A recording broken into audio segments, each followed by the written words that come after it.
Good morning. It's Wednesday, March 4th, 2015. This is Tech Talk Today, episode 139. Me, I'm Chris, and that's the Mumble Room. They're here. I'm going to bring them in just a second to talk about all of the big news. You know, Mobile World Congress is going on, but I'm not going to lie.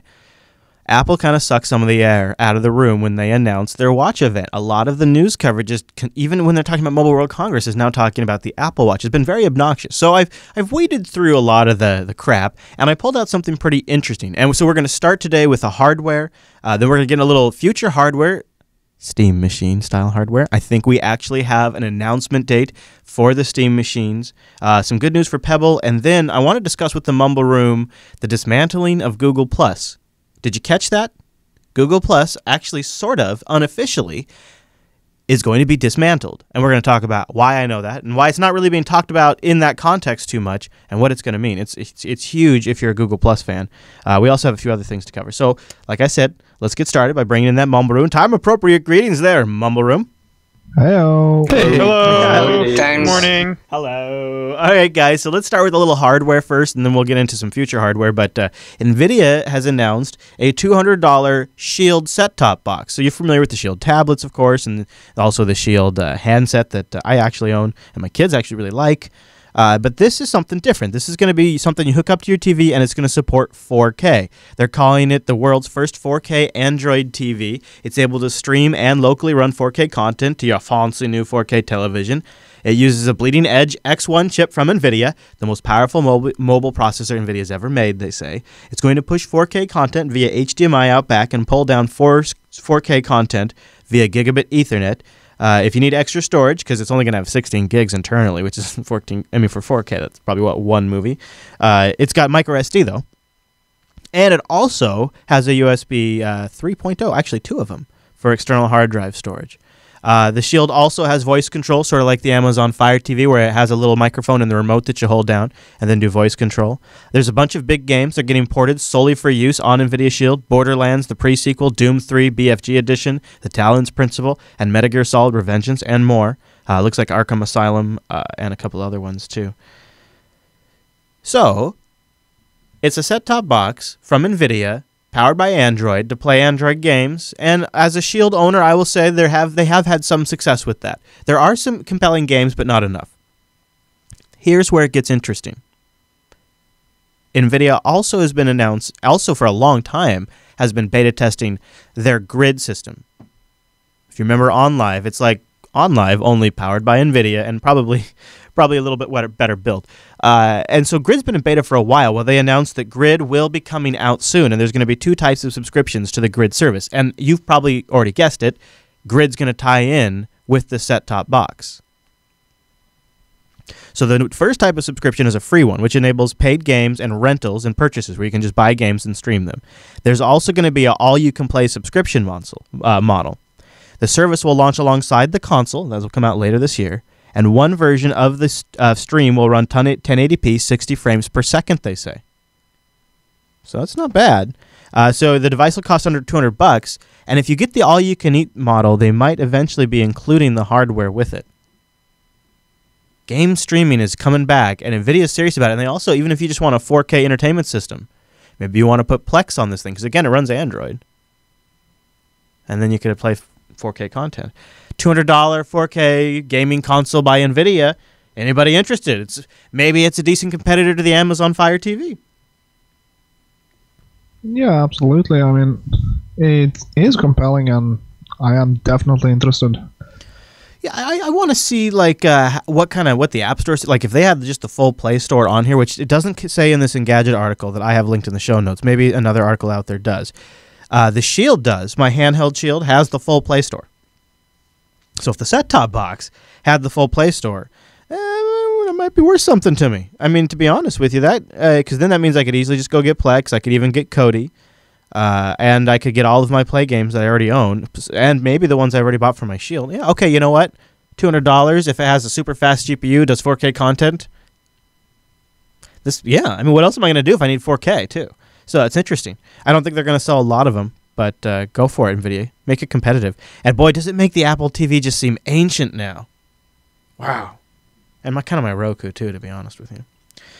Speaking of stuff we're going to get in the fall, Thanks, everybody.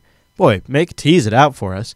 Valve has made some big announcements. We got some new terms we need to learn, and we got some launch dates for the Steam machines. So according to a press release by Valve, Steam machines, Windows PCs, Macs, and Linux PCs will be able to take advantage of Steam Link.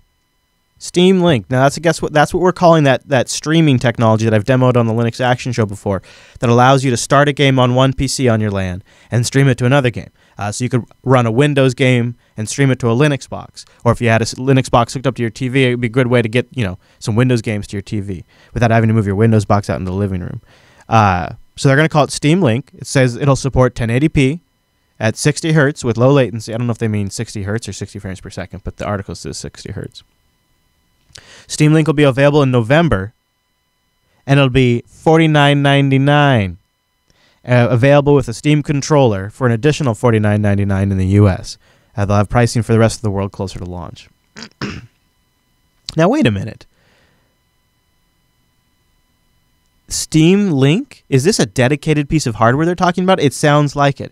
It sounds like a low-power box that's going to act as a living room client that'll just use the in-home streaming. So if you have PCs, you can use in-home streaming for free. If you want to buy this $50 Steam Link box, then it's a set-top box that sets it up and does the link in another $50 and you get the controller. So $100, you get a dedicated Valve Steam Link.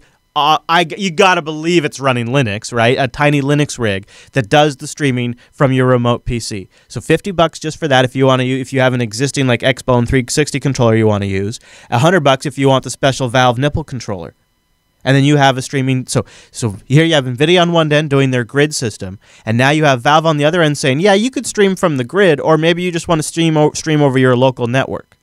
And here you can do that for $50. And you can take all the games you have in your other room and bring them to your TV. I think that's maybe even a better system. Oh, also, right, I almost got carried away. The Steam machines, the release date. Alienware and Falcon Northwest will announce at GDC that they will have shipping dates in November. So the Falcon Northwest Alienware Steam machines running Linux will have shipping dates sometime in November. Also, Valve's VR headset, they've partnered up with HTC. It's going to ship to consumers by the end of the year. And so you're going to have SDK or developer editions available like in spring. And then Steam games that support VR will start hitting the Steam store in fall, and then the headset ships. So there's a lot of things happening in the fall. You got Steam Link coming in the fall, you got Steam Machine shipping in the fall, and you got the Valve VR headset shipping in the fall. Whoa, right? So, and then you got on the other end, you got NVIDIA with their system. Honestly, though, I'm more down with Valve. I prefer my games that I have on the PC 10-1 to the games I have on Android. 10-1, easily. And I would much for $50. I already have tons of USB controllers. So for $50, and see, the thing is, I have games specifically for my kids that use controllers that I bought in Steam, and they're really adorable games. The thing is, I just after a while we're all in my office. It just gets to be a mess. Everybody wants in my chair. Everybody's grabbing stuff on my desk. The kids are all over my office. It's the worst. But if I could bring them right out to the living room, sit them down, and bring for $50 all of their Steam games into my living room, that's a no-brainer to me. That's great. And if this thing runs Linux, you gotta wonder if it really is just going to be a super minimal SteamOS machine. So it's just going to launch up in big picture mode, and it's actually going to be like, a Debian base under there. Well, then, how much do you want to bet you could load Kodi on that? $50. If it's x86, it could be even easier. And it might be just to make things easier, but $50 probably not, though. It's probably going to be pretty low power. Might just be like an ARM processor and a video decoder, but I don't know. Mumbaroom, what do you think? Oh, I definitely want that, because I have some, as you said, some games that are just made for a controller, and I don't like hooking up a controller to my PC and sitting in my desk with a controller. It just feels strange. But for $50, if I can have all my games on my PC out to my TV and just sit on the couch and play them, that would be awesome. Yeah. And I'm curious to see where they go with the VR thing. The VR story of Valve has been really interesting. It started, I think, much more ambitious. They had Jerry Ellsworth and a lot of others working at Valve. And then that kind of disintegrated. And now it's HTC and Valve working together. And I have to be a little skeptical if they bet on the wrong horse with HTC. Not that I I total respect for HTC's engineering prowesses, but to be honest with you, the company's not doing so well, and I don't see them doing much to turn that around. So that right there could torpedo Valve's early VR intentions, which once seemed to be so ambitious. So kind of confusing on that. But we'll wait and see. Maybe it'll be amazing, and maybe anybody could build the next headset. So maybe they're not as married to Valve or HTC as I think they are. One really quick piece of positive news. We talked a lot about it yesterday, and then during the Linux Unplugged pre-show, I decided I was going to back the Steel version. The new Pebble smartwatch is now the most funded project in Kickstarter history. Congratulations to the Pebble project. In 1 week, Pebble's new smartwatch, and they also just upped the ante. I'll talk a little about that in a second. Got to be the new hotness. What boosted it was Pebble announced today, or I guess this was probably yesterday, the new Steel version, which has cool features. People are also pointing out the similarities between the Apple Watch and the Pebble Steel watch. Watches look like watches. I don't know. I don't know what to say. Do you guys think the new watch looks like how could they? It can't be a rebuff of the Apple Watch. The Apple Watch was just announced, right? No. Okay. Yeah, well, it is typically Apple to say, well, this looks like our product when they took it from someone else. Well, I don't think Apple's saying it's just jokers on the internet, but yeah. Yeah, you're probably right there. Yeah, so they're already up to 14 million. I wonder, let's go take a look, see how the project is doing right now as we... $15.6 million.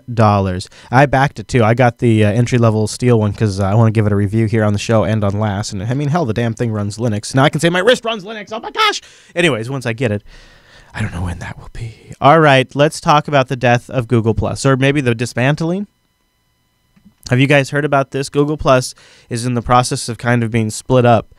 It kind of came out at Mobile World Congress of all places, and it also came out that there is a new boss running Google Plus. So let me break this down for you guys. The search giant made a lot of noise when they announced this product, right? I mean, it was like, this is going to be their Facebook competitor. This is going to be Google taking it to Facebook, and finally, and initial press coverage was very positive for Google. However, I would say most people would say Google Plus hasn't been the biggest success that Google intended. And so they've kind of bounced it around between ownership. But Sundar Pichai was at Mobile World Congress in Barcelona, and he said that it's going to be broken up into streams, quote unquote, is what they're calling it. He didn't give a timeline for when Google Plus will be rebranded, but essentially he says it's going to be broken up into different types of streams. They're going to peel off like the photos and Hangouts. Bradley Horowitz is now running Google Plus. Google Plus is now under new management. This is something that's semi-new, and so the internet went to him and said, well, wait a minute, you just got the reins. Sundar Pichai at Mobile World Congress just said it's going to be split up. He stayed really awkwardly quiet for a little while, and then he broke his silence. He went on Google Plus, and he says, I just wanted to confirm that the rumors are true. I'm excited to be running Google's Photos and Stream products. It's important to me that these changes are properly understood to be positive improvements to both our products and how they reach users. So he doesn't even call it Google Plus anymore. It's like it's already a new thing in the new boss's mind. It's already dead in his mind, which I thought was kind of amazing. So people have been debating, is Google Plus considered a failure? Well, when a Google Plus, previous Google Plus employee was interviewed by Mashable, he says, asking if Google Plus is a failure is not the relevant question. The question should be, is Google in a better position today to provide identity services across its products? To that, I would say yes. That is true, right? They are in a much better position now to do that kind of thing, and they have a lot of people's real identities tied to their YouTube accounts. Like, that has been a big boon for them, tied to their Android devices. But this is kind of a interesting time right now, because a lot of us are big Google Plus fans. I think it's actually the best of them. I just don't think it's very active, and I've actually just sort of slipped back more into Twitter usage. But it's weird right now because Google Plus is going to be split up, but we don't really know what. They're just calling it Photos and Streams and things like that. What do you think, Mumble Room? Is this a sad day for you, or did you guys see this one coming? Didn't see it coming. I actually think it could be a good thing. How so? Well, you might want to use some of their services, like the local business center, but you might not want to tie your identity to everything, like your music and YouTube and all. Yeah, very true.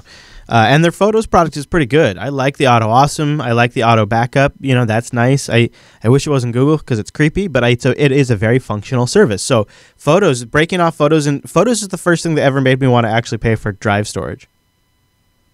And I think it's pretty valuable. And it works really well. In fact, it works so well that even though it really creeps me out, like, I love the auto highlight stuff because I don't take a lot of great pictures, and sometimes I snap a bunch of pictures on my phone, and the auto highlight will pull out the best ones. So I could see that just being its own Google service because I use that a lot in Hangouts.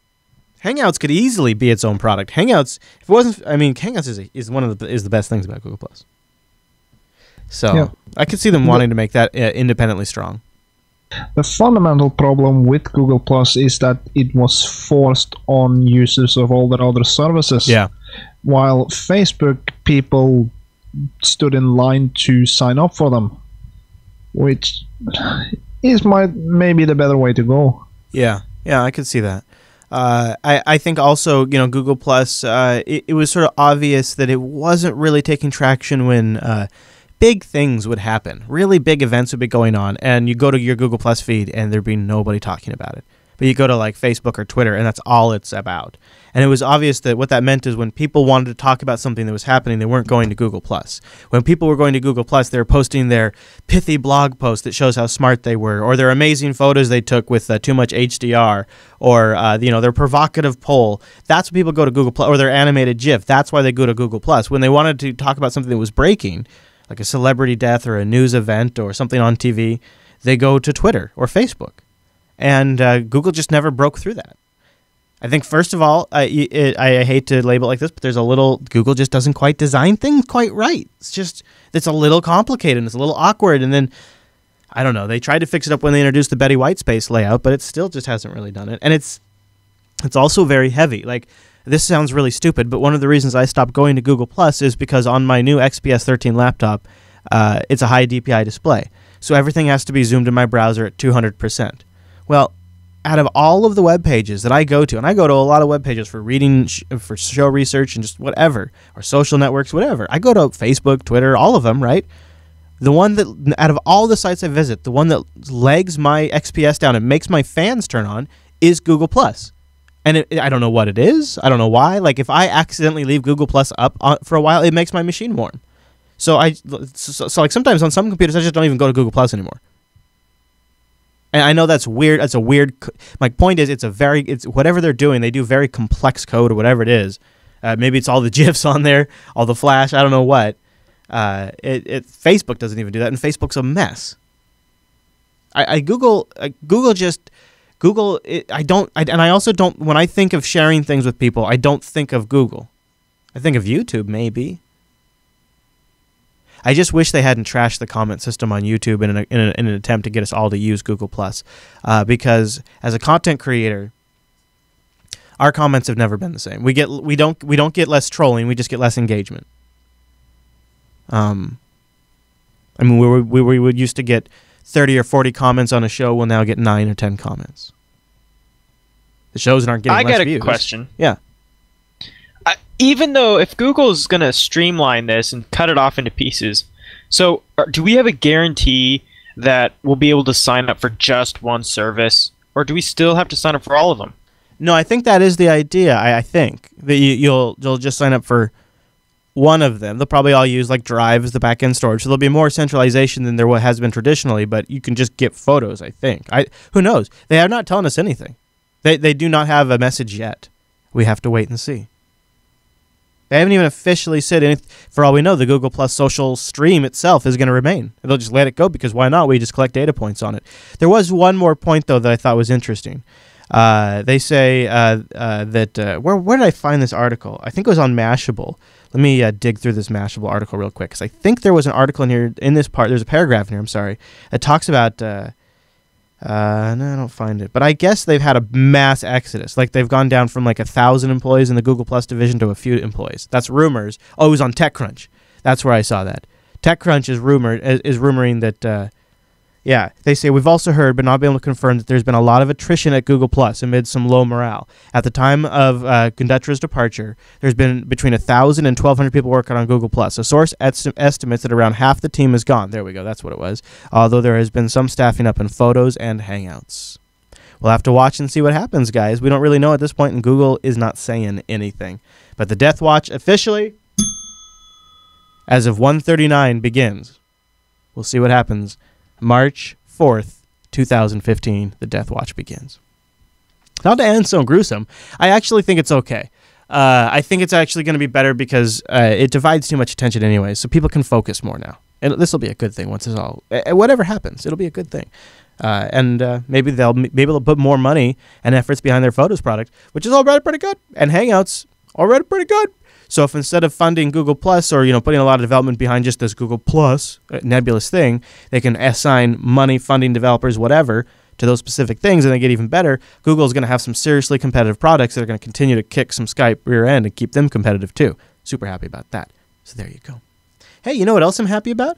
All you guys supporting us over at patreon.com/today. Thank you very much. We have Linux Fest Northwest coming up, and we're going to be trying to bring in as many of our crew as we can, and the expenses are going to be outrageous. Literally might break us. So we could definitely use your support as we build closer and closer to that. You can go to patreon.com/today to support the Jupiter Broadcasting Network. That also lets us keep it weird, i.e. we can keep it independent, cover whatever we want, have maybe shows that don't necessarily have a sponsor, or have leverage with our existing sponsors, and be picky about who we bring on.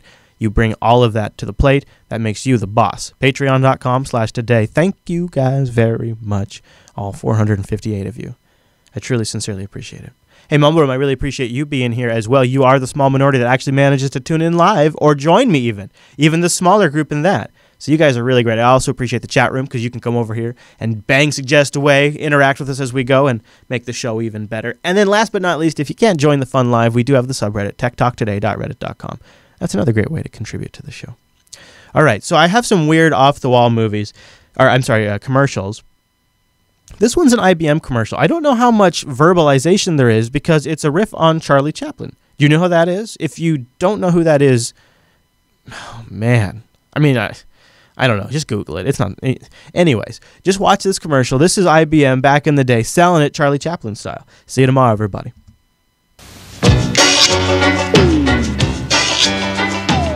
If you run a small business, profits can get squeezed when inventory doesn't match up with production.